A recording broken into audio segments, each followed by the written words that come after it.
and welcome to Stronger for Longer with Zana Morris today. So we're doing a series across May where we are looking at how to be strong and different little hacks that we can do that will build our strength to help us maintain that strength as we get older. So today we're going to be looking at 5 hacks to recover and build strength and lean body mass. So I'm going to get Zana Morris on in just a moment, and she's going to be talking through those hacks. Here we go. Let's accept her.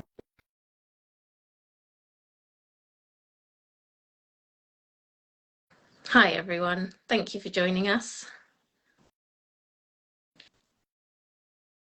Any minute now, we're going to connect with Zana. There we go. Hi Zana. Oh. Yes. So we're working on we're continuing our series of sort of being strong and being stronger for longer. So today you wanted to look at some hacks that are easy to incorporate into our daily lives, and it covers the sort of the usual things we'll talk about, so supplements, nutrition and training, but you feel that these are really achievable hacks that people can incorporate that will help. These are 5 hacks that honestly, if you could do all 5, and it won't take long, these aren't difficult, but they do make a substantial difference. Substantial. So yes, most definitely. Yes. And we're going to try and challenge people, aren't we, to incorporate a couple of them and to keep us posted on how they're doing. So as I say, we're breaking it down with our supplements, nutrition and training. So should we kick off with a fast way to supplements? Yes. So these really are fast tracks. So you'll probably be already doing if some of these, and possibly most of these, just to be clear, but just in case you're not, by adding in 1, maybe 2 of them can make a difference. So we're starting, I suppose, with the fastest hack I know. Quite frankly, if you're not already taking it, we're going to start with the supplements. The lovely thing about supplements is they do fast track things generally. I've often said that. The whole purpose of taking supplements is to fill in gaps in nutrition, in the things you're doing in life, just to fill it in, to help basically fuel you properly. So fast hack, creatine. I'm afraid it goes top of my list. Don't underestimate the power of creatine. If you're training at all and you start taking creatine, you'll suddenly find you can keep going. Your staying power is better. So if you're doing any form of training that helps build lean body mass, now it protects the lean body mass to begin with. So if you just took creatine and didn't train, you'd likely notice a difference in your strength. Right.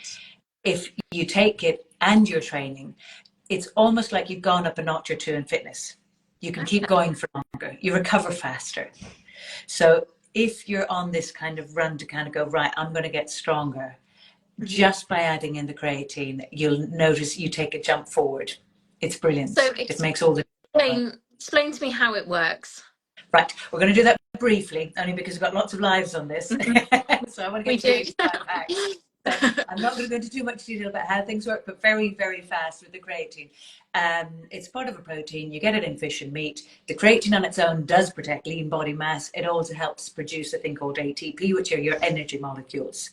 Now, with creatine, if you're already training, say you're doing some strength training, which we're going to go into in a moment, and then you add creatine to the mix, you suddenly find you're lifting heavier weights. Right. And you're recovering faster. Now, those 2 things are going to massively multiply your results. You're going to get stronger faster, recover faster, and so on and so forth. Yeah. So it's going to exaggerate the result nicely for you. Indirectly, you probably lose fat faster too, because you're training with that bit more intensity. Right. Okay. So whereas I often talk about the ATP aspect of training, this isn't so much what I'm talking about here. A little bit, definitely, it's connected to that, but it does directly protect the lean body mass as well. Right. Okay, and you just take it once a day? Teaspoon in water once a day is plenty, unless you're going from a 0 start, in which case you could easily take 2 teaspoons, like 1 teaspoon twice a day, and do that for about 5 days. It's this lovely loading phase, and then you drop it down to once a day. That's perfection. Okay, Perfect. Right. So we take our creatine. Yep. The only one point I will add, just to clarify for people, it can't go in hot Yes. drinks. Thank you Can't very go much. in boiling Yes. hot tea, coffee. So don't put it in that Yes. because You it can make it counteracts. exactly. You can put it in water. You can put it in your yogurt, as I saw one person mention Yeah. there. Well done. Yes, your yogurt, your protein Yeah. shakes, water, warm tea, warm coffee. Well done for remembering that one, because yes, there was once upon a time where they were putting it into hot drinks and they just killed it. It Yeah. didn't work. Depends what. Okay. The other thing, actually, on that note, we are saying ways not to take it. Don't put it in a liquid and leave it sitting in there, because that dissolves it and eventually there'll be no creatine in that liquid. Okay. So have it more or less immediately. Okay. That is good to know. Yes. And so the next one would be the power of our protein Yes. as well. Right. Okay, we're going through the supplements. Okay, we'll start with the creatine. Second, okay, if we're looking at the supplements end, then the next thing to watch for is the lean, getting the protein in. Now, we're going to talk about the nutrition. We're going to talk about 5 hacks here. So the first bracket is the supplements. Creatine is number 1. Protein powders are number 2. Now, it can be our protein powder and strong nutrients. It can be any protein powder, but the casein protein in strong is, in my experience, by far the fastest for the strength aspect, because it seems to build the muscle the fastest. Casein is really highly absorbed. So again, all strength is your lean body mass. It's how much lean body mass you have. We're talking about muscle, we're talking about bone density, and ultimately protein is the only thing that's going to actually build muscle. Yeah. And we're not talking about bodybuilding here now. Well, we are, but we're talking about it in the scale of recovering your own body, Yeah. as opposed to becoming a bodybuilder in the sense we all think of like an Arnold. We're talking here about just recovering your lean tissue, recovering it to the point of something similar that you might have had in your 20s when you've been organically stronger. Yeah. So protein is a lovely fast hack for this.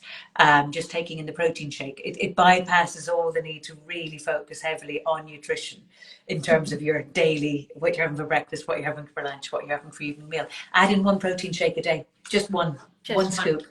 Mix it milk, almond milk, any of those kind of milks, and that would make a difference. Put the creatine in with it, and just give it a week or 10 days. Judge it for yourself. If you train, just see what can you do that's different. Or if you just want to look at your body shape or your firmness as in pressing into your muscle, just see the difference after a week or 10 days. If you haven't been taking it, just you feel for it yourself. You'll notice it. Yeah. Okay. And they're really easy to add in, aren't they? That's the great thing That's about them. that's the thing. We're talking about here fast hacks. You don't want to think about it. No. So the creatine, you don't have to do protein shake. You could take it for breakfast or lunch. You could take it as a 4 o'clock if there's a dip, or you can take it as a dessert at the end of the meal. Yeah. So these are just super fast ways of, I don't want to think about this, but I do want to build my strength. Yeah. Exactly. Definitely. Okay. And generally protein for our meals, moving into sort of like nutrition here. So you very much think that we should increase our protein So and yeah, so going through these hacks with it. So as we go into the nutrition, we're looking at exactly that. What is the best way to increase our strength? Now, we really are talking about strength quite literally, in the sense of, if you wanted to lift something, are you now stronger? If you just want to lift your body weight, are you now stronger? But are you stronger to do things generally? We're talking a little bit about stamina here. The only food group, as I've mentioned so many times, that really helps recover muscle mass and lean body mass is protein. That's the only thing that does it. You get it in your fish, you get it in your meat, you get it in your eggs, you get it in sort of lentils, chickpeas. You'll get a bit in vegetables, but it's usually not very well absorbed. You don't get much use out of that. So the main protein rich foods would be, unfortunately, primarily the animal. It doesn't mean that there's not vegetarian and vegan versions, but the animals are particularly good forms. The fish, the meat, the chicken, your eggs. Cheese is particularly good, and then you can go into lentils and the likes, and chickpeas and those kind of beans and pulses. They're very good as well. So it really is simply, hack number 3 is just making sure you've got at least some good quality form of protein with every meal. We've turned a little bit as a society where we've gone very carbohydrate dependent. So you can grab a sandwich and almost not think about what's in the middle. So it's really doing it in reverse. Look at the protein first. yeah. So the third hack is to just focus on the protein and just get some in with every meal. Look at what is it. I'm not even going to worry too much in this conversation about how much and portion Yeah. sizes. Just get it in. Almost think of it before you think of all the other bits. Yeah. What's the protein? Have it as the centerpiece. Yeah. Yes, so that's the third one. Yeah. And then if we were to move into the tying into this nutritional hack, into that same probably bracket really, is it's not to eliminate the carbohydrates necessarily here. We're talking about strength here. We're not talking about fat loss, just to be super clear. Yeah. And I think it's important because you can often think of them in the same bracket, but actually this isn't about this. This is about the strength. Yeah. The carbohydrates aren't any harm here. So the good quality breads, the rice, the pasta can be very useful here. The fruit, the controlled sugars, and particularly when you have them with this protein, it helps that little bit of an insulin rise helps almost shuttle the protein into your muscle so that you build it faster. So if you just went on a protein only diet, weirdly, you mightn't get stronger. Right. Okay. You want a bit of fruit and carbohydrates to help get that protein in. Right. So But the good quality, the good quality ones. The good quality ones. Now, weirdly, I say cautiously, I'm not recommending you run out and do this, but weirdly, if you did just have some kind of like Haribo and protein, the sugar in the Haribo would actually help shuttle the protein in. So just pure sugar would do it. But there's other reasons Probably not to go. Yeah, it's probably not the most sensible approach. So you really want to go the low glycemic ones, like your rye bread or your good quality, like whole wheat kind of pastas or rice. Yeah. Yeah. And when you've mentioned rice before to me, you've said the ones that take longer to cook. Yes. So not the quick. Actually, no. Again, we're talking about hacks here for the strength. Okay. We're not talking about fat loss here. Okay. So weirdly, we're looking to spike the insulin a little bit. Now, the fast cook ones are highly processed, so there's lots of reasons not to take them. So I'm not encouraging people to take them. I definitely agree with you. You're better off in the low glycemic ones. But for the purpose of a strength and building the lean body mass and the muscle, weirdly, the fast cook combined with the protein now wouldn't be a disaster. Okay. So there's a slight different angle on this. This for the hack slightly vary. But if you're looking for fat loss as well, oh my gosh, definitely please avoid those fast cook ones. They're just high glycemic and they spike the insulin a little bit too high. Okay. All right. Okay. So that does make sense. I guess it's because we chatted about the high fat diet last week. So it's making sure so now you're we're on confusing. the right, so long as you're on the right path. Yeah, I don't want to move too far away from these lovely hacks, but I do think that's a very valid point. There's an expression where they say there's horses for courses. Now, on a high fat diet, would you increase strength? Well, quite frankly, if you're not used to really focusing on your nutrition, then the answer would be yes. Because even though you're taking the carbs out and you're all into fat burning, there's a reasonable amount of good quality protein on that high fat diet. So you will. That said, if you're looking to up your strength more and the focus is on strength, then you need a little bit of carb. And I'll often have clients who are on a high fat diet where we're focusing more on the muscle building than the fat loss. And in that case, I'll deliberately add in a small amount of carbs into the high fat. And oh my gosh, that works super fast for muscle building. Really? Super fast, yes. But that wouldn't work well for fat loss, just to be clear. Okay. I hope I'm not confusing. This is very much, this is very much about the strength and maintaining that strength for a longer period. Like you've said before, it's not the fat loss, it's not the trying to burn off belly fat. That's a different conversation. It's different. These are those quick hacks. You can do a little bit of both at the same time without question. But this isn't the focus of this conversation. This is the fast hack. So we've got the creatine and the protein as the supplements. They work super fast. Then in terms of the nutrition, you're looking at the protein with a little bit of carbohydrate. Just a little bit with it. And that helps. So I've mentioned this before in protein, conversations about protein. Your fruit and your yogurt works super well. And if you think about it, we might have grapes with cheese. That works super well. A bit of apple with cheese because a little bit of sugar will help. So those things can work very well. It's sort of almost in reverse as if you have porridge, putting a couple of teaspoons of the protein in the porridge can work very well. And beans on toast, super well. So there's lots of, and your eggs on your rye bread toasted. There you go. Very, very nice. very and easy. Like those are foods we Yeah, have in the house, which is exactly. what's really good about it, isn't Yeah, it? It's not having to go out and buy sort of special foods. yeah. So moving on to sort of the training side, what hacks are there? Training. So there's two big hacks with training. The first, okay, again, we're talking about fast track here. So I'm going to go straight to the first one, which I think everybody really should be doing. Just end of, I say everybody, particularly who hit past or mid-30s. I don't think it's something people should consider. I think they should just do.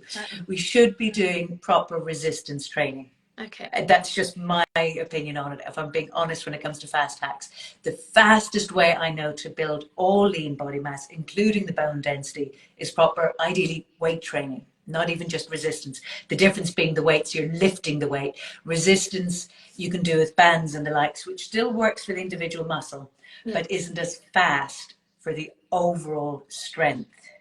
Right. And we're looking at the fast hack to get stronger here. Yeah. So resistance could be body weight, which could be lifting your body weight, which is weight training in a way, if you think about it. So a press up is a version of weight training because you're pushing your weight against, Yeah. if you're using your arms and your chest and you're pushing your body weight at that point. But so in terms of the exercise, I would highlight just if you can at all, get into a gym, get using machines and lift proper weights. Don't be afraid of them. It's that resistance against the muscle that really, really works. Okay.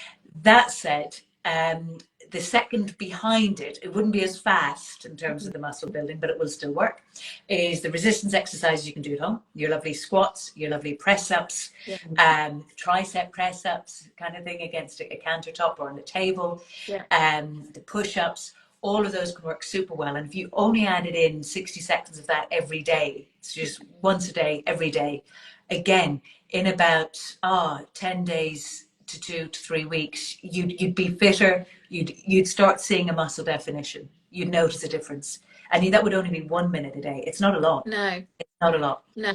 So every time you make a cup of coffee, do the press ups against the countertop, and then make your next coffee, do some squats. Yeah, So that kind of really easy ways to, It is. And if the press ups against the countertop get too easy, just get down on the floor and do proper push ups. And that would, if you're stronger, if you know what I mean. Obviously, you build it up accordingly. Yeah. So the weight training comes in really as number one for me, but then in behind it, as the backup behind it, would be the short burst. So that second one falls into HIIT training, really. Yeah. It's resistance training with a bit of HIIT. In other words, you're doing all out for a minute of something.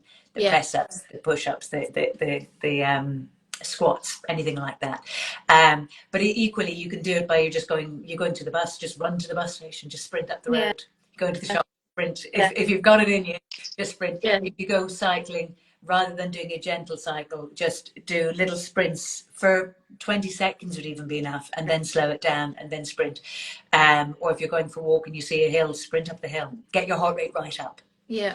And weirdly, even though there's no obvious resistance in that, that impact on the heart rate and the oxygen uptake does affect hormones, and that does lead to muscle building. It affects in particular this growth hormone, which is the hormone that helps push the protein back into everything. So it's why sprinters can muscle and marathon runners don't necessarily. So if you're already going for a walk or a little run, just turn it into that 30 seconds. And again, see what happens after about 10 days of doing it. You'll see it. You'll see it. Definitely. And how often, so if you were to do weight training, how often a week would you do it? This leads into the final hack. I'm going to answer your question on the back of this final hack. Okay. The biggest mistake I find people can make unwittingly is they can overtrain, and that can decrease strength. Okay. So how do you decrease it? Because as you start, this is the final hack. Really, I mean, we did say this would be easy, but we're making it even easier. We're telling you to do less, not more here. If you overtrain, you can start eating into more muscle tissue than your body's capable of recovering. You can eat into your glycogen stores and your muscle stores. And the problem with that then is you can actually weaken. And again, I think the best comparison here is if you consider the physique of a marathon runner versus a sprinter. Yeah. Um, as a rule, you don't think of marathon runners as very strong, No. but No. you rarely see a weak-looking sprinter. Yeah. Yeah. The marathon runner's overtraining, in my book. So Right. you're eating into your lean body mass. Yes. Whereas the sprinter, it's that burst and then that recovery time. Yeah. So that leads back to that lovely question of yours, how many times should you do the weight training, for example? Mm-hmm. My experience for all around body kind of driving into working each body muscle. And this is why I like the weight training, because weight training, you can target the different areas. You can target the front Yeah. of your shoulders, the back of your shoulders, you can target muscles on the back, you can target the chest, so you can work your glutes down to your calves, so you can pick the Yeah. muscles. Yeah. So the rule of thumb is you work pretty much everything once a week. So you'll find most go 3 times a week, and they might do chest and back, and then they might do shoulders and arms, and then they might do the legs, which would include the glutes and the calves. Yeah. But they Okay. do everything once a week. Other people might train everything once a week. They might Yeah. only go once and do everything. Yeah. Others might do one body part, but do it over kind of like day 1 they do shoulders, day 2 they might train 5 days a week. They'll do arms. Day 3 they do Yeah. back, and so Yeah. on. So Okay. the rule of thumb is pick the body part, Yeah. do it once a week. Okay. Normally, when I'm working with clients, we'll do 3 times a week and do 2 body parts, if you like. So Yeah. you get the whole body done over the course of the week. Yeah. Yeah. Okay. And if you were doing the little hit ones, would you recommend every day to If try? you're doing the 1 minute ones, you Yeah. can certainly do that every day. Yeah. 1 Okay. minute, oh gosh, you definitely could. Yeah. If you're doing it like a interval training, and by that I mean you go for a run and you might do 20 to 30 seconds sprint, and then you slow it down for 20 to 30 seconds, Yeah. and then you do that again, and you do that 4 or 5 times. Or if you do, quite frankly, a class where it's a short high intensity session where it's under the half hour, Yeah. if it's properly intense and you really feel you couldn't do much more at the end of it, Mm-hmm. as in genuinely, then I think max, absolute max is 4 times a week. Okay. Even twice a week for that, I think, gets Yeah. really nice results. If you do more than 4, I think you're going to start eating into all the muscle tissue and you'll get weaker, not stronger. Yeah. Yeah.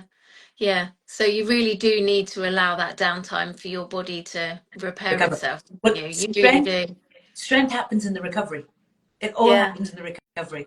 It really does. Strength is happening in the recovery, because what you're doing when you're exercising is you're punching it.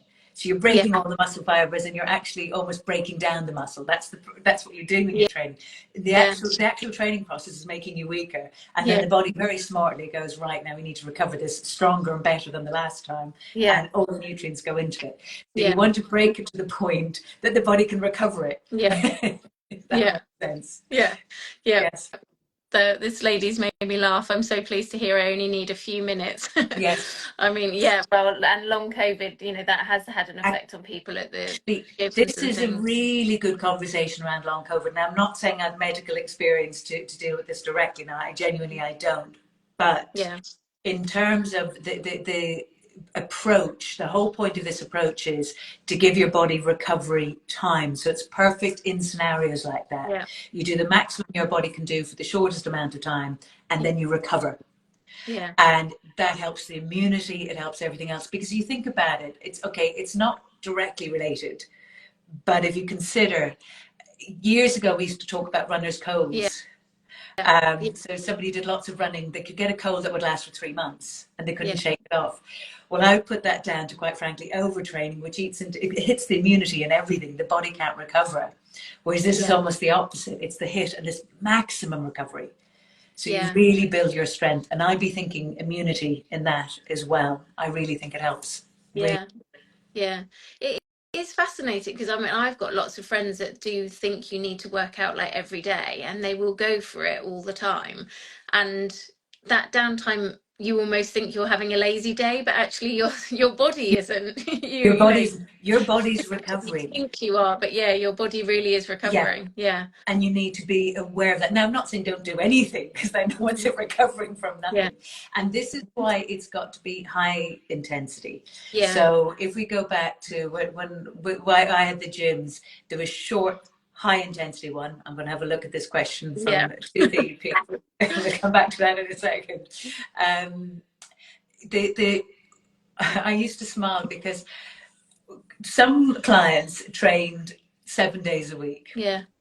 And I could only smile because I could promise you they weren't training with high enough intensity. No. They could do that. Yeah. For me, if they could do it more than 4 days a week with any level of consistency Yeah. and stay strong and their energy staying good, then they needed. So, sorry, the key really was if they could do it for more than that, they weren't training hard enough in those 4 sessions. Yeah. Yeah. So Okay. really, it's almost do as much as you can do in as short a space as you can and then stop. Mm-hmm. So even 2 sessions a week Yeah. of 10-15 minutes Yeah. would even be enough if you're Okay. doing kind of a class or a sprint or something along those lines. But otherwise, the 60 seconds every day would work because it's so Yeah. short. We get this lovely Yeah. recovery. Yeah.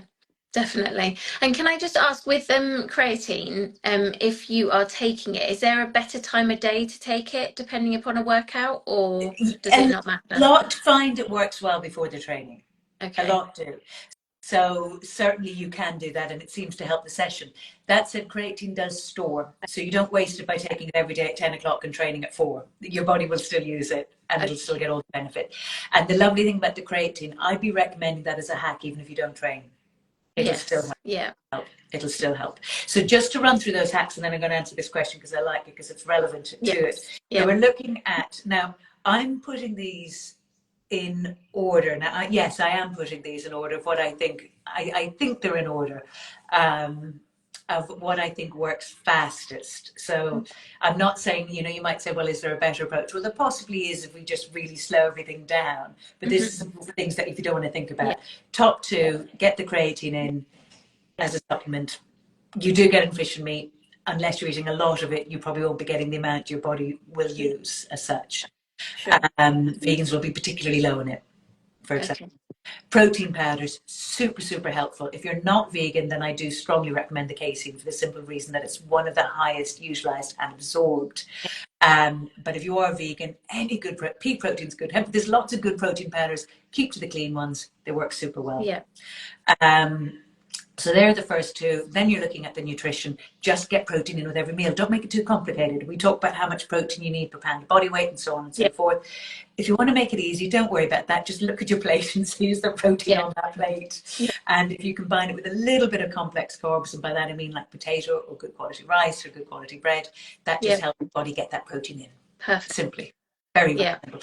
And then exercise, my top is weight training. But I appreciate we're talking about fast hacks here. So the weight training is the fastest for the result, but obviously you might have to get yourself to the gym and do all of that. Yeah. So if we want a fast hack in terms of your time, then just your minute squats or your press. Or you're walking down the street, turn it into a sprint, and then 20 seconds, and then stop and do that a few times, and that will get the heart rate up, get the intensity in, which gets those hormones kicked in to push the protein back into everything. Yeah. And then the final one is don't overtrain. The overtraining, unfortunately, does not help. Yeah. It really doesn't. You really need to start focusing strongly on everything else to counteract it. And we're looking at a fast approach. I love these because they're so easy to do. You know, you could just go off and start this afternoon. There's no prep needed. There's not, you don't need to get yourself loads of weights or anything. You could just start this afternoon. And I think that's what we want to try and encourage people to do, don't we? Is to build that strength as we're getting older.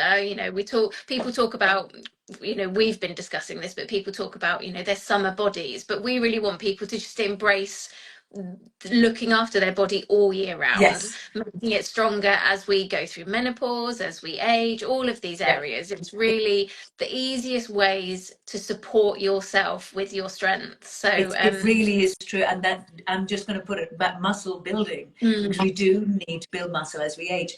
And when it comes to shape, if you think about it, muscle is a bit like, a friend of mine used to describe it as this: if you could imagine a sculpture, somebody's chiseling away at a sculpture. The muscle is the clay. Without it, you go flabby.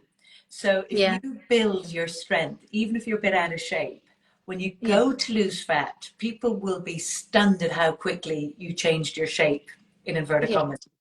Because the minute the fat dissolves away, you've got this lovely sculpted body underneath. So you don't lose anything. You may find when you're building strength, you might kind of go, I'm not changing. I don't feel like, you might wonder, am I looking better? My belly's still not small, as the case may be. But once you start then changing the nutrition around for fat loss, you have a lovely svelte body waiting underneath, quite frankly. And it's very fast. That's when people go, wow, how did you do that so quickly? And you're like, but I only lost about 4 pounds.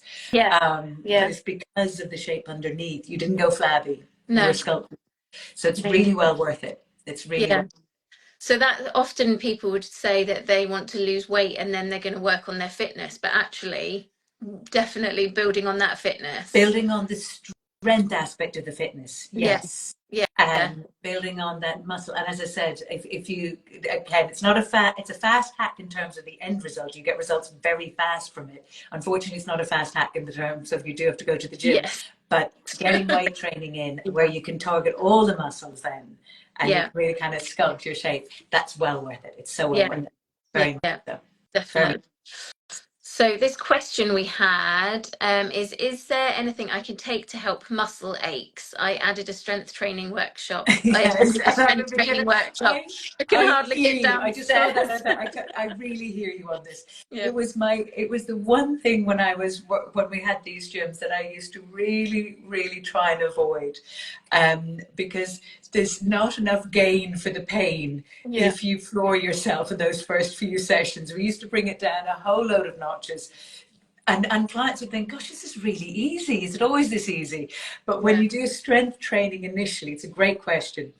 You can go for it, but then exactly that, you won't be able to walk down the stairs afterwards.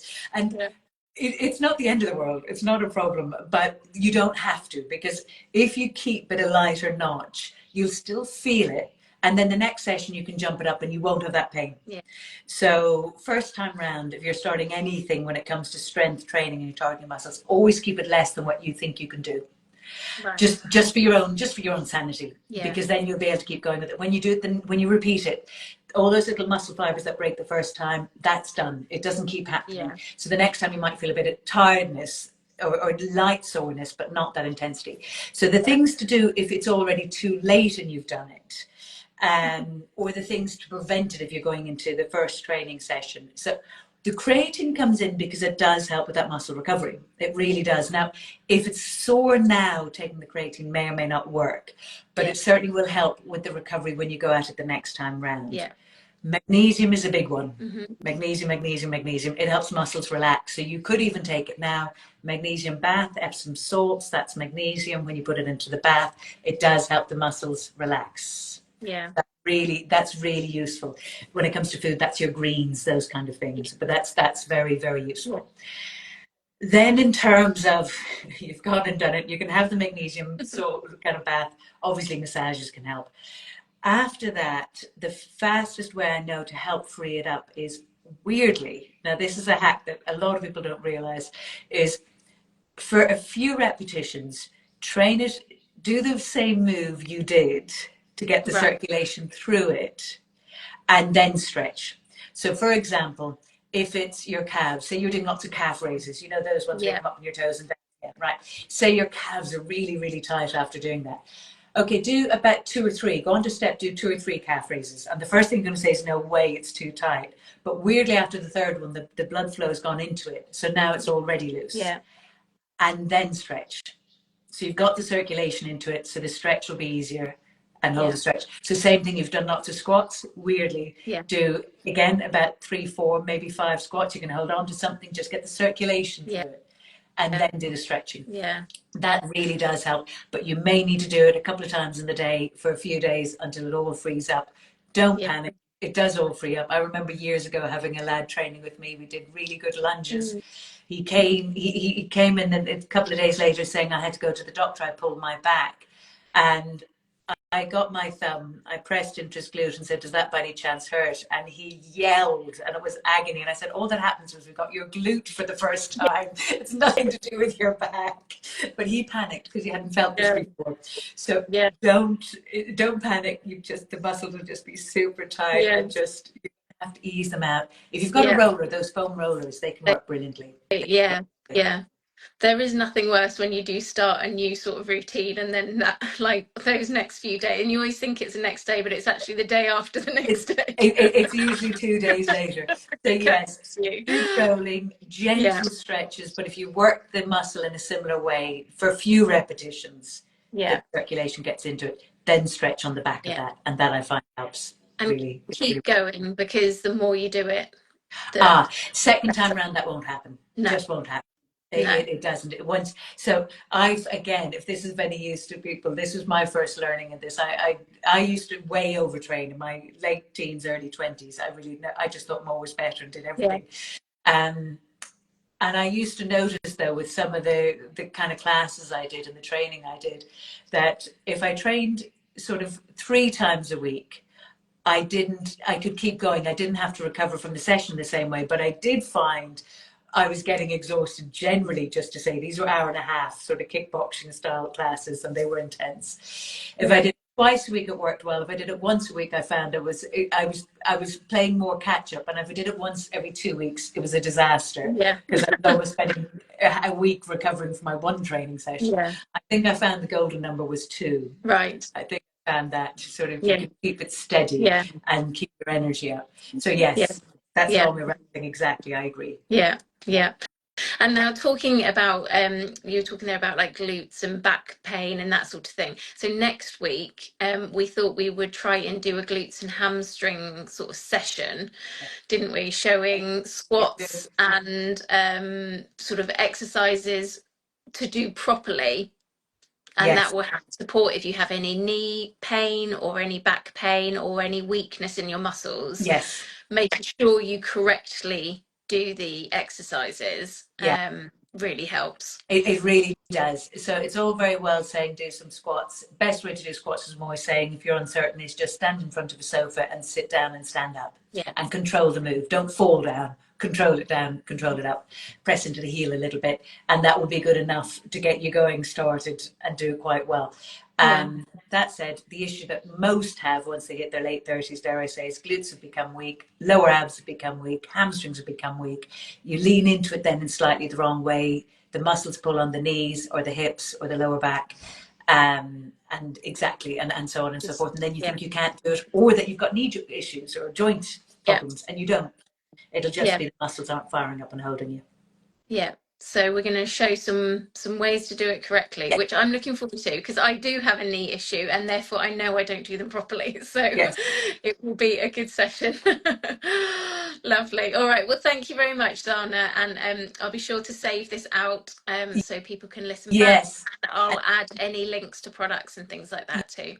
Yes, and one thing we say is if I'd really love if people, if anyone out there wants to do it, just get 1 or 2 of these hacks and add them Yeah. in to your daily routine and give it a week, 1 to 3 weeks, but even a week to 10 Mhm. days and just see what you notice. Yeah. In terms of general fitness, strength or muscle tone, I'm just very curious. It doesn't take much. Yeah, no, definitely. Yeah. So share with us how you get on, and then perhaps after next week we can do a squat challenge or something or a lunge challenge and try and get everyone involved. Brilliant. Perfect. Thank you for your time, Zana. Speak to you Thank soon. you. Speak Take to you soon. care. Bye Bye. bye.